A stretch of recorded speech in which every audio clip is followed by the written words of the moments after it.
Hello friends, welcome to नंदी शोर classes. आज का लेक्चर बहुत ही इंटरेस्टिंग होगा।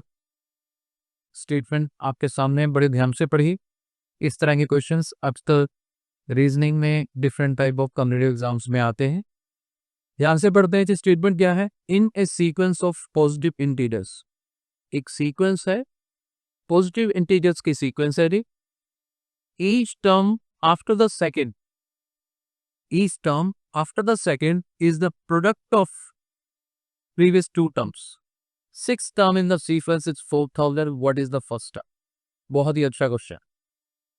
क्या दिया हुआ है कि कुछ टर्म्स हैं सीक्वेंस में और एक रूल बना के दे रखा है कि जो करंट टर्म है वो पिछली दोनों को मल्टीप्लाई करके आती, और हमें सिक्स टर्म दे रखी है, 4000 है।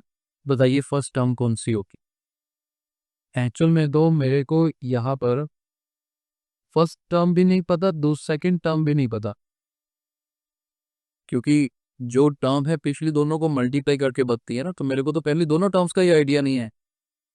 मैं मान लेता हूँ पहली टर्म एक्स है, दूसरी टर्म वाई है। हाँ, तीसरी टर्म का आइडिया हो रहा है। तीसरी टर्म इन दोनों को मल्टीप्लाई करके आएंगी, एक्स और वाई को मल्टीप्लाई करेंगे तो क्या बनेगा? एक्स वाई बने। ये हमारी थर्ड टर्म हो। अब नेक्स्ट टर्म कैसे बनेगी? पीछे वाली दोनों को मल्टीप्लाई कर, यानी कि y और एक्स वाई को मल्टीप्लाई करोगे तो नेक्स्ट टर्म आ जाएगी। y को एक्स वाई से मल्टीप्लाई करेंगे तो क्या आएगा? X y square. अभी तो हमने 4 टर्म्स लिखी है, और आगे चलते हैं। नेक्स्ट टर्म लिखनी है तो इन दोनों को मल्टीप्लाई करना पड़े। x और x को मल्टीप्लाई किया, एक्स स्क्वायर। y को वाई स्क्वायर से मल्टीप्लाई करेंगे तो वाई क्यूब। चलिए, 5वीं टर्म हो गई। 6वीं टर्म भी तो लिखनी है, 6 टर्म। वो इन दोनों को मल्टीप्लाई करके आई। x को एक्स स्क्वायर से मल्टीप्लाई करेंगे तो एक्स पावर 3। वाई स्क्वायर को वाई क्यूब से मल्टीप्लाई करेंगे तो वाई का पावर पाई। ये हमारे पास टोटल प्रोसेस है। अब हमें क्या गिवन है जी? 6 टर्म 4000। अब 6 टर्म कौन सी है यहाँ पर? देखो 6 टर्म तो ये वाली है, यानी कि मेरे को एक्स क्यूब और वाई टू द पावर 5 की वैल्यू कितनी गिवन है? 4000 गिवन है। हमें फर्स्ट टर्म निकालनी। आई होप कंसेप्ट समझ आ रहा होगा अभी तक। अब हम क्या करेंगे, इसी 4000 की प्राइम फैक्टराइजेशन करते हैं। बेस्ट तरीका है, जैसे मैं यहाँ एक रफ वर्क कर रहा हूँ, देखो ध्यान से, कि 4000 की प्राइम फैक्टराइजेशन मैं क्या करूँगा? 4000 को मैं 4 मल्टीप्लाई 1000 लिख दूँ, लिख सकते। 4 को तो मैं 2 मल्टीप्लाई 2 लिख लूँगा, 1000 को 10 मल्टीप्लाई 10 मल्टीप्लाई 10। आई होप अभी तक समझ आया हो। अब हर 10 को 2 मल्टीप्लाई 5 भी तो लिख सकते हैं, तो हर 10 की जगह पर 2 मल्टीप्लाई 5, 2 मल्टीप्लाई 5, 2 मल्टीप्लाई 5 लिख। अब काउंट करो कितने 2 हो गए?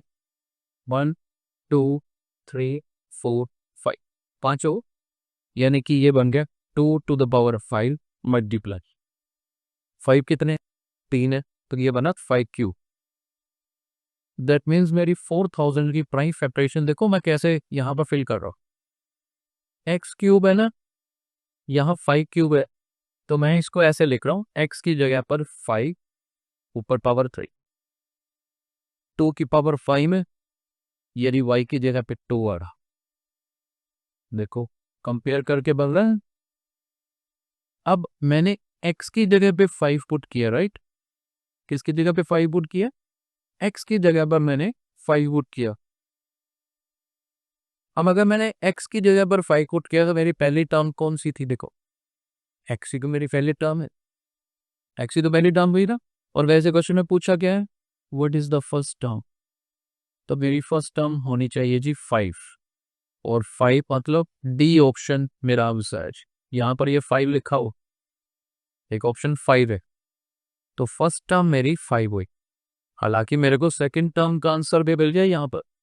सेकंड टर्म मेरी कौन सी है? 2 है। अब मैं इसकी वेरिफिकेशन करके दिखाता हूँ। अगर मेरी फर्स्ट टर्म 5 है, सेकंड टर्म 2 है, तो तीसरी टर्म इन दोनों की प्रोडक्ट होगी, 5 मल्टीप्लाई 2 करेंगे तो L। फोर्थ टर्म 10 को 2 से मल्टीप्लाई करो 20, फिर 20 को 10 से मल्टीप्लाई करो 200, क्या होगा जी 200, और लास्ट 200 को 20 से मल्टीप्लाई करोगे तो 6 टर्म कौन सी बनेगी 4000 बनेगी। देखो यही तो गिवन था, तो इस तरह से अपने आंसर को वेरीफाई भी किया जा सकता है। आई होप कंसेप्ट समझ आया होगा। Thank you so much for watching the video.